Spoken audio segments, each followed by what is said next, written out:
Quand Lise m'a demandé de venir intervenir dans cette assemblée, je me suis demandé ce que je pourrais bien vous raconter, parce que je ne suis pas dans le domaine des médecines non conventionnelles, je ne suis pas dans la médecine holistique, mais c'est vrai que depuis 30 ans que je travaille dans la nature, je suis passionné par mon métier, évidemment, comme le disait très bien Azaïs.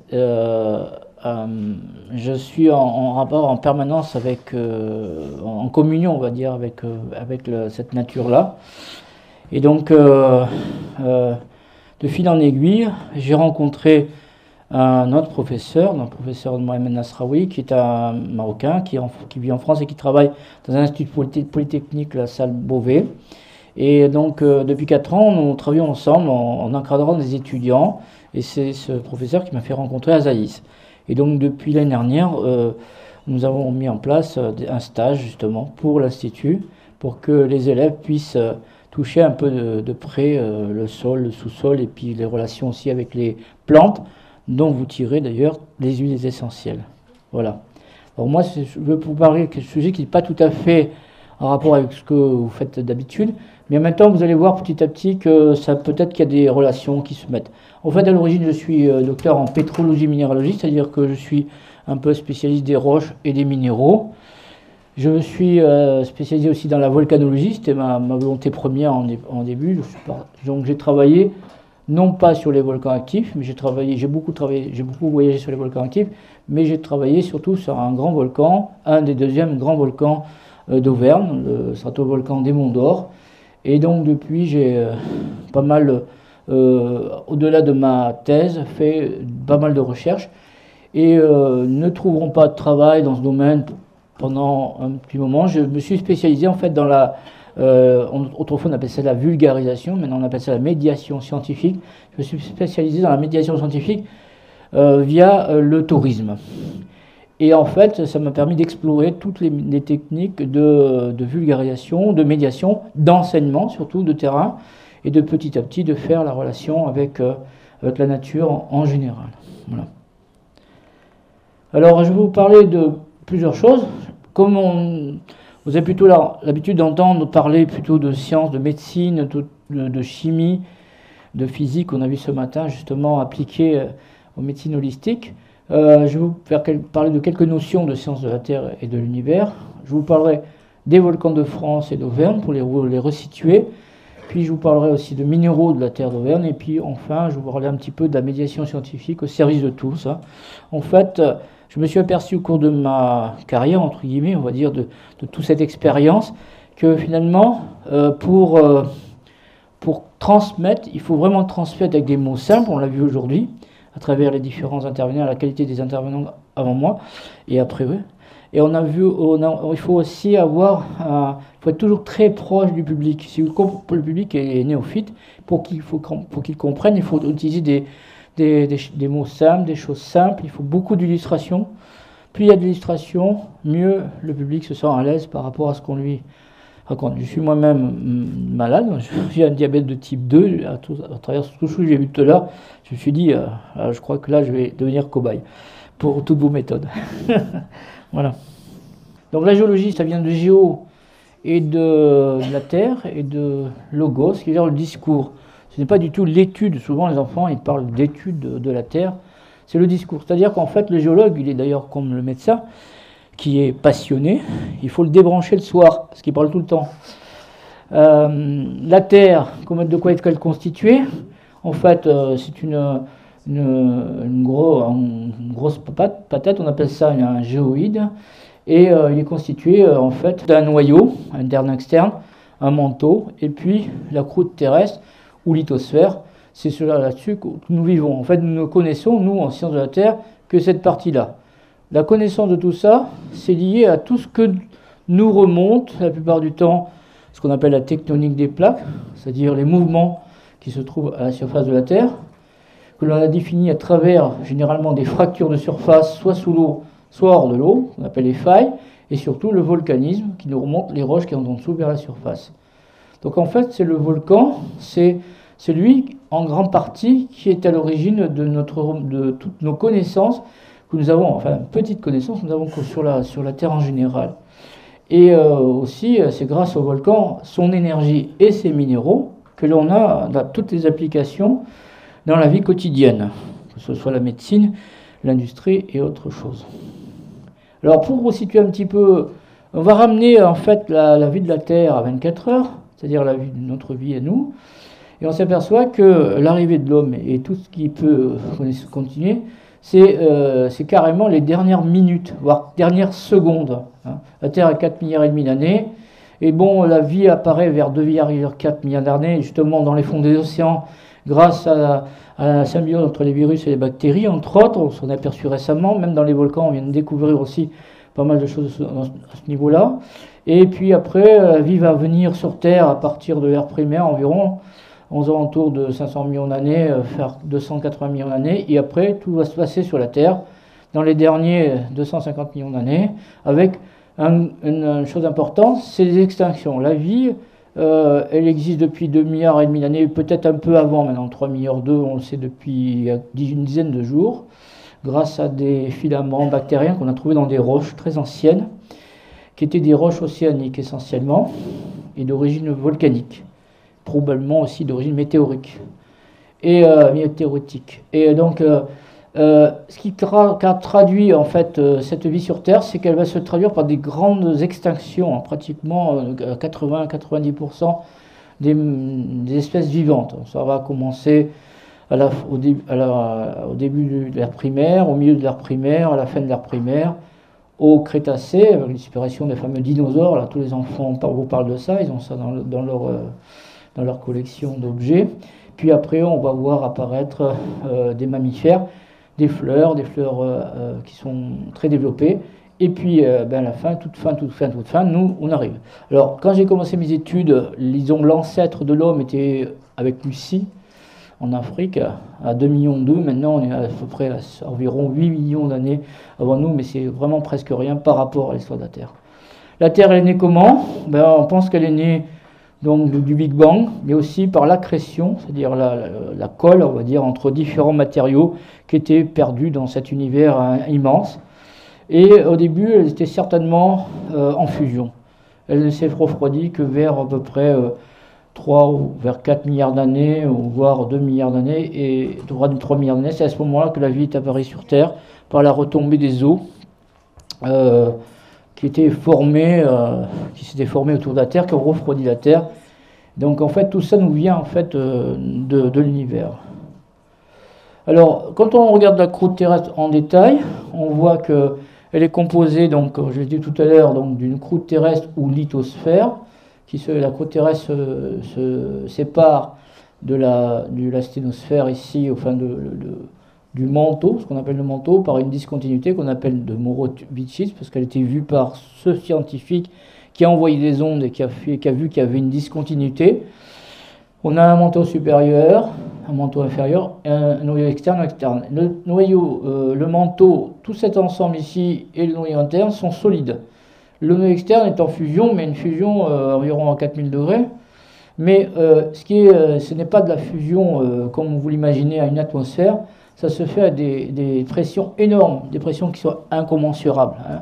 Difficiles à comprendre d'ailleurs lorsqu'on est sur Terre. Les seules personnes qui arrivent un peu à comprendre, c'est les gens qui font travailler des métaux, qui font fondre des roches pour faire des métaux essentiellement. Voilà. Donc nous, pour vulgariser tout ça, cet ensemble de connaissances, on a utilisé, on dit que ça ressemble à une pêche. Hein. Donc vous avez donc un noyau dur, compact et dense, une chair épaisse, le manteau, et puis il y a une certaine chair juteuse qui se trouve dessus ici, qui correspond à la fusion du manteau pour donner le magma, qui va donner le volcan, et puis la peau qui est une fine peau qui s'appelle la croûte terrestre. Voilà. Alors, suivant. Alors, pour amener toute cette matière à la surface, la seule chose que l'on dispose, à part les chaînes de montagnes qui, pendant très très longtemps, vont faire venir les roches profondes vers la surface, par surrection, collision-surrection, on a les volcans. Alors, les volcans, c'est en fait un ensemble. Qu'est-ce que c'est? C'est un peu comme à la maison. On a un réservoir à la base, ici. Un réservoir, vous avez une tuyauterie, et à la fin, vous avez le petit bouton en haut, qui est plus ou moins vert, qui va s'épancher. Hein. Des fois, je compare ça souvent entre la pompe cardiaque, des petits réservoirs de sang et puis des vaisseaux. Il y a une petite comparaison assez facile à faire. Voilà. Et tout ça est mu par de la roche en fusion, qui sont des éléments qui sont associés entre eux, avec des gaz dissous, et surtout une certaine énergie, hein, cette fameuse énergie géothermique qui nous permet on l'espère dans l'avenir, chauffer nos maisons. C'est le cas en région parisienne. Ici, il y a beaucoup de quartiers qui sont chauffés par la géothermie. Alors l'éruption volcanique, ce n'est plus moins que l'arrivée du magma à surface, et à ce moment-là, le magma va se dégazer. En dégazant, il va projeter des cailloux qui sont en fusion, qui retombent autour. Ça vous fait un tas de cailloux, et lorsque la lave est plus ou moins fluide, elle va s'épancher plus ou moins loin. On va le voir après. Donc on quantifie ce genre de choses, justement en énergie. Hein. Vous avez ici la dispersion en fonction de la fragmentation. Et cette dispersion-fragmentation permet de caractériser les éruptions hawaïennes, stromboliennes, subpliniennes, pliniennes, suprapliniennes, surtséniennes quand c'est au contact de l'eau, phréatomagmatique sur Terre. Et donc, en fait, cette fragmentation, cette dispersion en fragmentation est uniquement liée à l'énergie développée pendant le dégazage du magma, qui est une roche solide en fusion. C'est difficile à comprendre à ce niveau-là. Donc, on a caractérisé différents types d'éruptions. Plus la lave est fluide, plus elle va cracher de la lave sur de longues distances. Ces éruptions volcaniques, on appelle les éruptions rouges. Tous les enfants apprennent ça à l'école. Et à l'opposé, lorsque le magma est assez visqueux, très visqueux, ça veut dire une température de 900 degrés, alors que là on est à 1000 degrés, il y aura 1200 degrés. À ce moment-là, il va se produire des explosions extrêmement violentes, pulvérisation totale du magma en petites gouttelettes très très fines. Et c'est à ce moment-là d'ailleurs que va se répandre dans l'atmosphère, dans la stratosphère et au sol, tous les sels minéraux dont on a besoin. Voilà. Alors maintenant, on va parler un petit peu de nos volcans. Voici une carte géologique de la France au millionième, enfin légèrement écrasée on peut dire. Donc vous voyez, c'est une très jolie carte d'ailleurs, si un jour vous avez envie d'avoir ça chez vous. C'est très décoratif, en même temps, il faut les mettre surtout dans des endroits où on va souvent, qui nous permettent de les regarder très facilement. Vous voyez ici du rouge, du rose et du vert. Ce sont ce qu'on appelle les socles anciens, on voit ça aussi de l'autre côté ici, les Ardennes et autres, les Fels. Vous avez le Massif central, une partie de la zone interne des Alpes, de la Corse, et puis les Pyrénées ici. Après, vous voyez apparaître des roches qui sont jaunes, bleues, vertes et jaunes. Ce sont des bassins sédimentaires. Vous avez bassin parisien, bassin d'Aquitaine. Vous avez les grands couloirs, comme le couloir rhodanien, le couloir ici, qui est le couloir du Rhin. Et puis, vous avez aussi des petits bassins intérieurs, ici, bassin de Limagne, Rouen-Norétable et bassin de Bresse, entre autres. Et puis, en bleu, le volcanisme. Le volcanisme, il n'y a pas que dans le Massif central. Il y en a au nord de la Bretagne à 1 milliard d'années. On en a en mer, ici, dans la mer Méditerranée. Et on en a aussi tout le long du nord au sud, du sud au nord, par exemple, de Cap d'Agde, la plage noire de Cap d'Agde, jusqu'à la chaîne des Puys, ici. On a du volcanisme fin de l'ère primaire, c'est l'Esterel et la Corse. D'ailleurs, l'Esterel et la Corse étaient liés entre eux vers la fin de l'ère primaire. Ils se sont séparés à ce moment-là par simplement une ouverture d'un petit océan entre les deux. Alors, nous, au niveau massif central, donc on peut voir que le volcanisme se situe,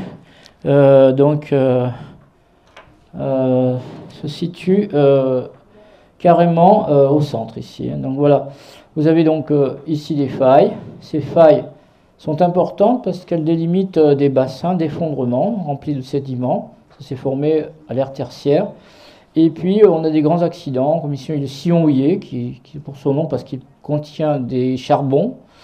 Et vous avez aussi une grande faille qui va du sud au nord ici, qui est très importante aussi, parce qu'elle est porteur de toutes les minéralisations importantes qui rentrent dans la composition de pas mal de ce qu'on appelle des sels minéraux, c'est-à-dire des minéraux utiles, des substances utiles utilisées dans l'industrie et dans toutes les applications de la vie quotidienne. Et le volcanisme qui se situe à l'ouest de cette partie ici. Voilà, donc un volcanisme important, un grand volcan, le plus grand volcan de France et d'Europe, le Cantal. Après vous avez le Cézallier, les Monts d'Or, la chaîne des Puys. Ici vous avez le Devès, le Mézin, l'Amblavès et des tout petits volcans qui sont dispersés autour. Alors évidemment, tous ces volcans ont une histoire. L'histoire commence il y a environ 50 millions d'années et se termine autour de 7000 ans.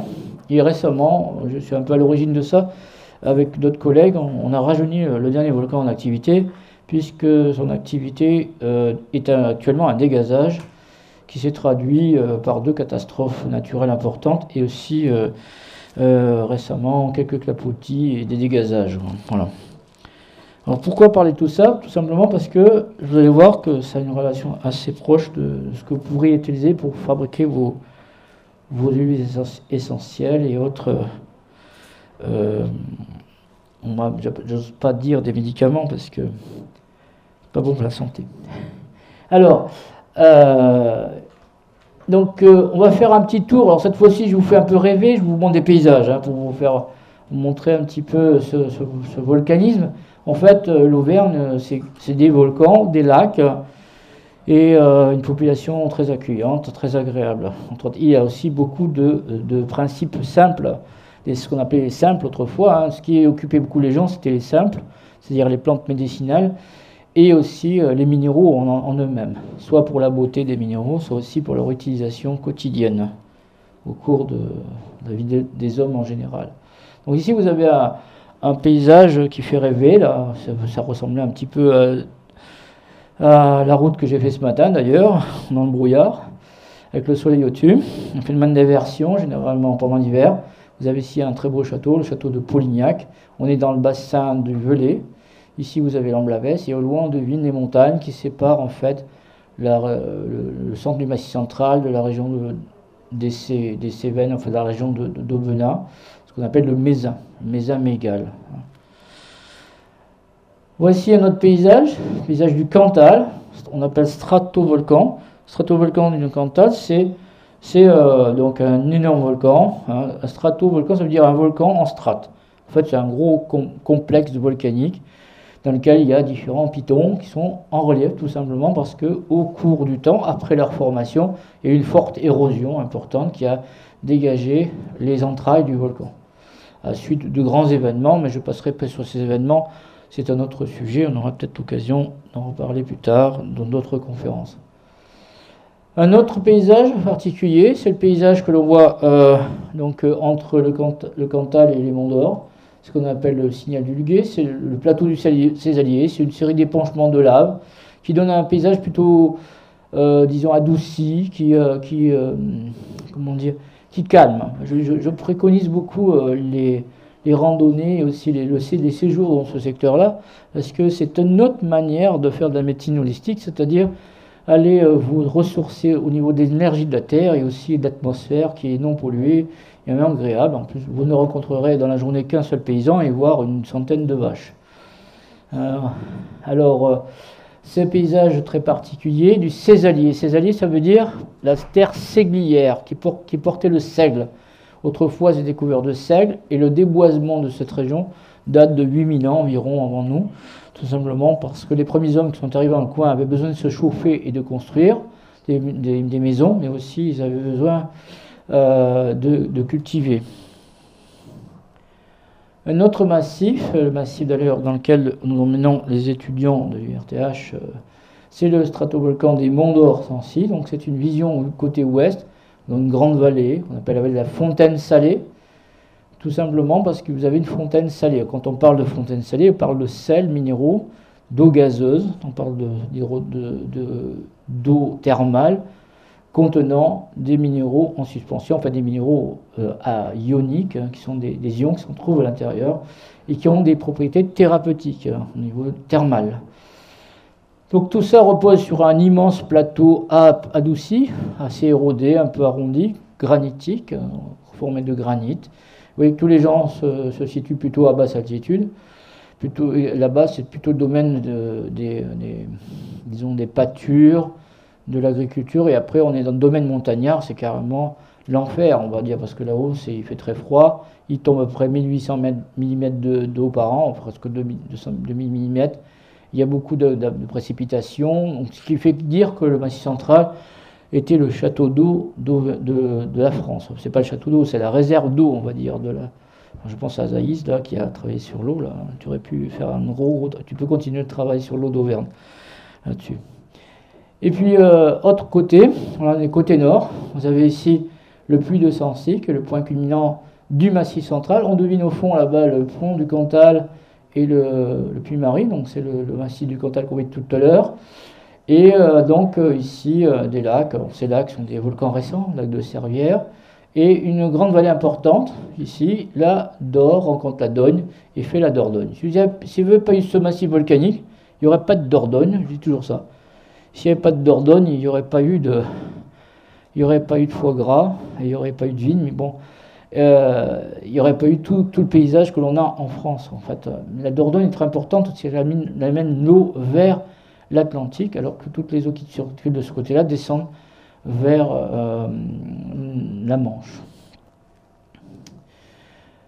Alors ce massif, il a une importance parce qu'il a subi il a eu une histoire très très longue, explosive, très violente, à travers différentes époques glaciaires, entre autres, et puis dans sa dernière phase, il a eu une grosse érosion importante qui l'a cisaillé totalement, qui l'a complètement arraché, et qui a mis à nu toutes les sources thermales qui se trouvent dans les vallées. La vallée de la Haute-Dordogne, la vallée de la Fontaine-Sèche de l'autre côté, et ici la vallée de Chaux-de-Four parce qu'il y fait chaud comme dans un four, surtout l'été. Et donc c'est une vallée importante parce qu'elle révèle des sources qui ont été utilisées pour l'action thermale, essentiellement les soins. D'ailleurs, dans la vallée de Chaux-de-Four, il y a une source qu'on appelle la source Sainte-Anne, qui est un très bon, dont l'eau est très bonne pour les gens qui ont des problèmes d'intestin, entre autres. Voilà. Alors qu'au Mont d'Or, on va soigner plutôt les systèmes ORL, hein, pour les enfants à la bourboule, et au Mont d'Or pour les personnes adultes. Alors, la médecine thermale, d'ailleurs, elle était enseignée, et peut-être encore enseignée dans une faculté de médecine, mais bon, dans longtemps, elle a été abandonnée. Maintenant, on y revient. Il s'est formé, d'ailleurs, un institut qui commence à travailler de concert avec des chercheurs dans ce domaine-là. Et il est possible qu'on va faire beaucoup de progrès, notamment dans la connaissance de ces eaux thermales. Alors, autre région, c'est ce qu'on appelle le volcanisme de Limagne, à Limagne. Donc ici, on devine le massif des Monts d'Or. La Limagne, c'est une série de petits volcans qui sont cachés, et par-dessus, des dépôts volcaniques. Ici, vous avez la vallée de l'Allier qui circule, qui creuse tout ça, et qui a favorisé bien toutes les communications et la vie des gens. Les gens vivent pratiquement dans la plaine et pas tellement sur les montagnes ici. Et puis, plus particulièrement, une chaîne dont on entend parler plus ou moins maintenant, c'est la chaîne des puits, donc avec le point culminant d'ici le puy de Dôme. C'est la seule chaîne dans le monde qui est, disons, composée d'environ une centaine de volcans sur une seule ligne comme ça, avec toutes sortes de formes volcaniques. Et donc, depuis 2 ans, la région, le département, le parc des volcans et autres se mobilisent pour être candidats au patrimoine mondial de l'UNESCO. Nous allons passer l'examen bientôt, au mois de juin ou juillet. L'année dernière, on a été battus par la grotte Chauvet. Voilà. Donc c'est une chaîne magnifique, remarquable, etc., qui est très très touristique, disons, que beaucoup de gens visitent, notamment en montant sur le Puy de Dôme, mais aussi en balade à l'intérieur. Vous voyez, c'est un univers extraordinaire où on peut vraiment être émerveillé en même temps et se reposer. On a des paysages assez jolis, comme ici le Puy de la Vache et de la Solace, qui sont des paysages de volcans égueulés, coulés de lave. Et donc c'est tous ces volcans récents de notre région qui va permettre, qui a permis d'avoir des sols très fertiles. Qui dit sol fertile dit culture, et qui dit aussi forêt, et aussi en même temps apport de toutes ces plantes qui vont être utilisées notamment dans la pharmacopée. Mais ce qu'on remarque maintenant, c'est, j'ai lu récemment un rapport, dans le Massif central, la température en 10 ans a monté de 2,4 degrés. Et nous avons 1,8 de plus, un peu en dessous de celui de la COP 21. Ça veut dire que ces paysages-là vont bientôt disparaître. On commence à avoir des plantes méditerranéennes qui arrivent à aller presque jusqu'à Nevers, c'est-à-dire à peu près à 100 km de Clermont-Ferrand. Et puis donc un autre volcan. Alors là on est dans le circulaire, hein, donc c'est le volcan le plus parfait, c'est le Pariou. Le puits Pariou ici, qui rejoint un peu ce qu'on a vu ce matin, c'est-à-dire l'utilisation des ondes circulaires. Donc beaucoup d'énergie concentrée qui ont produit ces cônes de scorie, ces grands cratères, hein, et qui ont fait l'objet d'ailleurs d'expérimentations, notamment en termes énergétiques ces derniers temps.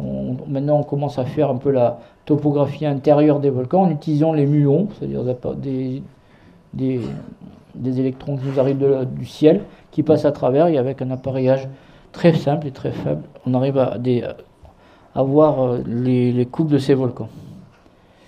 Et le dernier volcan en date, c'est le lac Pavin. Lac Pavin, Pavin, ça vient de Pavins, l'épouvantable. Et en fait, là, je fais un peu la relation avec notre conférencier précédent. C'est que ce lac Pavins, épouvantable, possédait 17 légendes. Et ces 17 légendes, on ne savait pas à quoi ça correspondait exactement. C'est des légendes de catastrophes très importantes. Et les scientifiques du début du XXe siècle ont étudié toute cette région. Moi, j'ai refait la cartographie complète de ce secteur. Et on s'est aperçu, en faisant la cartographie, qu'il y avait des glissements de terrain à l'intérieur. Vous voyez ici des espèces d'arrachements à l'intérieur du lac. Et on en a découvert dans le lac. Et des études ont été faites sous lacustre, de façon sous lacustre.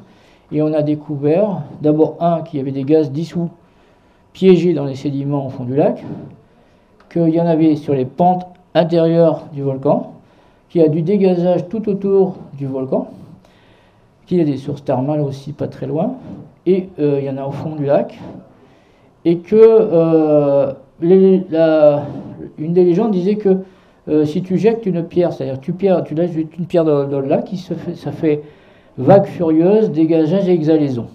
Et en fait, on s'est aperçu réellement que c'est ce qui s'est passé. Il y a 600 ans après Jésus-Christ, il y a eu le lac était beaucoup plus haut, il y a eu un tremblement de terre, un énorme glissement de terrain, ça a cassé le flanc du volcan ici, et sorti une vague de 16 mètres de hauteur, et ça a dégazé du CO2 toute heure, et tout le monde, tous les gens qui étaient là sont morts tous asphyxiés.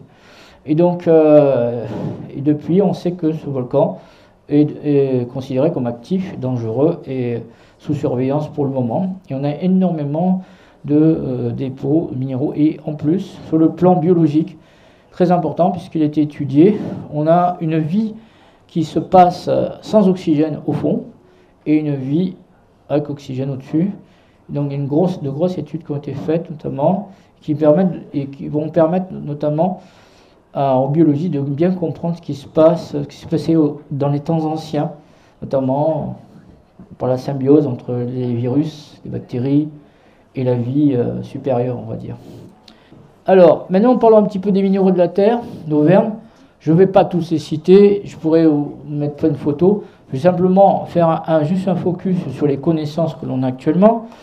Ce qui va vous montrer que si on utilisait ces minéraux en lithothérapie, je sais qu'il y a plein de gens qui me posé des questions depuis ce matin là-dessus. Je ne suis pas lithothérapeute, mais moi j'aimerais bien trouver des médecins et des lithothérapeutes, et nous, géologues ou minéralogistes, pour faire un groupe de recherche, cette fois-ci j'en suis un peu bouteille de la mer, un groupe de recherche où on ferait des protocoles d'études pour savoir pourquoi certaines pierres soignent des gens et pas d'autres. Pourquoi il y a des effets négatifs, pourquoi il y a des effets positifs. Ça, c'est vraiment de la recherche à part entière. Parce qu'il y a beaucoup de bouquins qui vous parlent de ça. Nous, on voit toute la journée des gens qui viennent, ils nous disent « Je veux la liste complète des cristaux qui soignent. » Et je dis « Vous savez, moi, j'en connais un ou deux qui éventuellement vous soigneraient, mais les autres, j'en sais rien.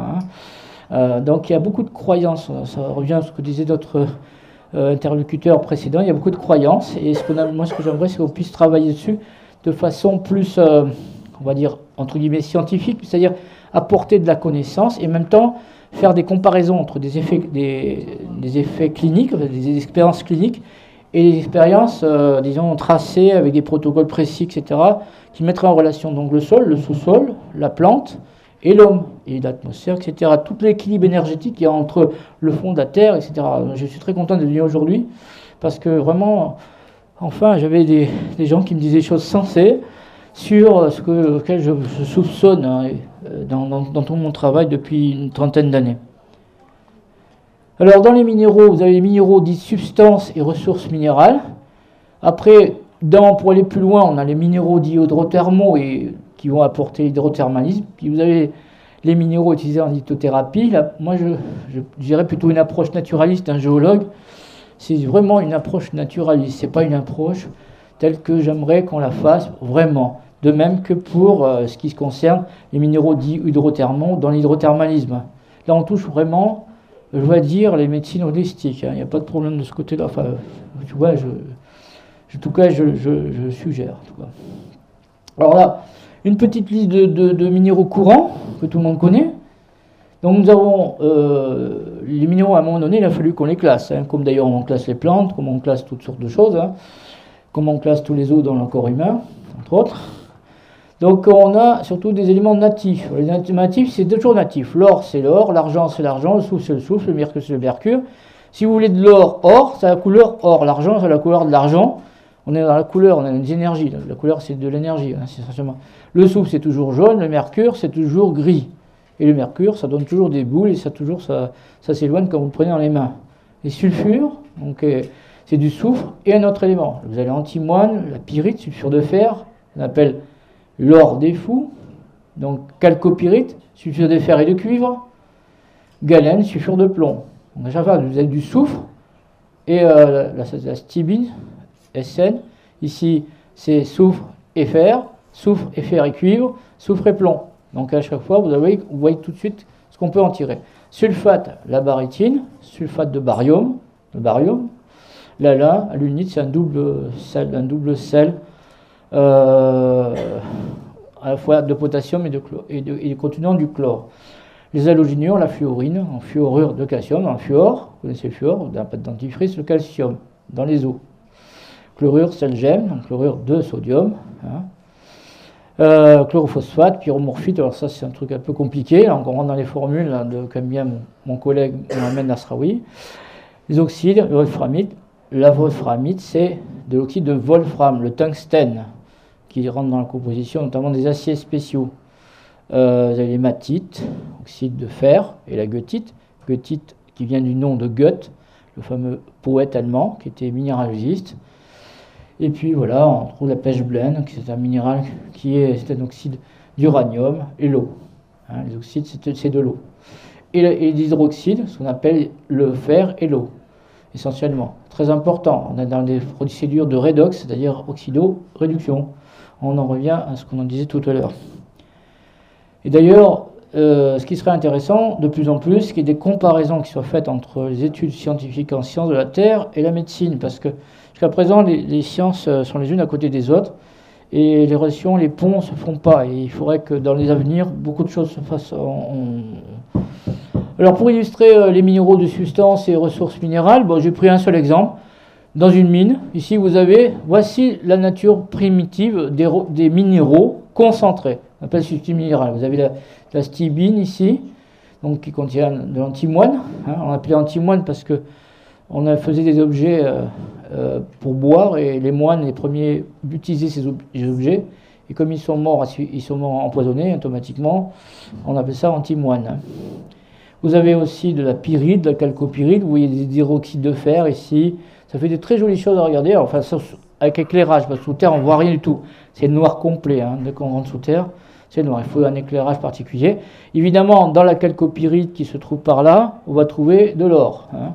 Et pour terminer, donc, je passe sous les différents minéraux, les silicates, les carbonates, les hydrocarbures, le charbon, les argiles. Alors, les argiles, très important dans l'utilisation, notamment dans les massages, entre autres. Et les roches volcaniques, les roches sédimentaires, les roches métamorphiques qui vont apporter tous les éléments qu'on a vus tout à l'heure. Donc les roches qui vont essentiellement être utilisées dans la construction, mais on pourra utiliser certaines matières particulières pour d'autres applications, notamment en médecine. Et j'en terminerai pour les minéraux hydrothermaux. Les minéraux hydrothermaux, mais nous viennent simplement du dégazage de sources hydrothermales carbogazeuses qui vont déposer toutes ces couleurs rouges ou orangées que l'on voit ici et qui sont, disons, des soupes primitives, mais qui sont à peu près ce qu'on pourrait trouver dans un estomac, enfin, si on veut, puisque c'est très acide, c'est des pH des fois de 1,5 à 2, 3, 4. Ça donne des couleurs magnifiques que tout le monde connaît. Et évidemment, pour pouvoir étudier ces minéraux, on est obligé d'aller les prélever. Hein. Donc il existe des sources. Nous avons un hammam, nous, à la Bourboule, hein, c'est au bord de l'eau. Vous avez de l'eau qui sort à 40 degrés ici. Et en même temps, vous pouvez vous soigner, vous badigeonner avec les argiles. Et faire aussi des cataplasmes pour soigner différentes choses. Des problèmes de dermite, par exemple. Alors, donc, ce volcan qui a donné ses sources thermales, il est produit d'une grosse éruption volcanique qui a provoqué l'effondrement souterrain. Et cet effondrement souterrain a provoqué la formation d'une caldeira. C'est sur le long de cette caldeira que s'est implanté les sources thermales qui amènent tous ces minéraux à la surface de la Terre. Et cela a produit des pierres-ponces. La pierre-ponce, c'est de la silice pure. Et la silice, c'est un élément essentiel aussi pour utiliser aussi bien dans l'industrie que pour donc les soins. Et pour terminer sur les minéraux d'origine, on va dire, utilisés en cytothérapie, ben on en parlera tout à l'heure pendant le stage que je ferai en fin d'après-midi. Alors, pour la médiation scientifique, il faut utiliser tous les moyens possibles imaginés, les expositions, les musées, les tables de lecture de paysage. En ce qui concerne la médecine, il faudra trouver peut-être autre chose, des tablettes éventuellement électroniques, les panneaux. L'enseignement, très important, l'enseignement sur le terrain. Et puis aussi la relation entre sol sous sol et plantes médicinales, entre autres. Voilà. Et je vous remercie de votre attention. Voilà.